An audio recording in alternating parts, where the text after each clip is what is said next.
ਅੱਛਾ ਯਾਰ, ਇਹ ਜੋ ਲੋਕਾਂ ਦੇ ਬਾਲ ਇਹਨਾਂ ਸਾਨੂੰ ਬੜਾ ਤੰਗ ਕੀਤੀ ਕਲੇ। ਜਿਸਲ ਜਾਨੇ ਆ ਘਰ ਆਨੇ ਆ, ਸਾਨੂੰ ਲੋਕਾਂ ਦੇ ਬਾਲ ਬੜਾ ਤੰਗ ਕਰਦੇ ਨੇ, ਕਿਉਂਕਿ ਅੱਬਾ ਆਂਦਾ ਬਾਹਰ ਜਾਂਦਾ ਕਿਸੇ ਦੇ ਬਾਹਰ ਕੋਈ ਕੰਮ ਜਾਂਦਾ, ਤੇ ਜਿਨ੍ਹਾਂ ਨੂੰ ਵੇਖਦਾ ਉਹਨਾਂ ਦੇ ਮੁੰਡੇ ਕੰਮ ਲੱਗੇ ਹੁੰਦੇ ਨੇ, ਬੜੇ ਕਾਮੇ ਤੇ ਬੜੇ ਕੁਛ।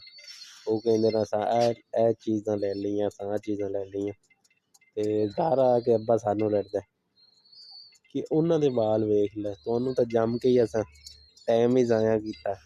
ਏਡੇ ਕੋਈ ਵਿਹਲੀ ਆਵਾਮ ਹੈ ਬਈ, ਤੁਹਾਨੂੰ ਅੱਲਾ ਦੇ ਰਿਹਾ ਤੇ ਤੁਸੀਂ ਕਰੋ, ਆਪਦਾ ਕੰਮ ਕਰੋ।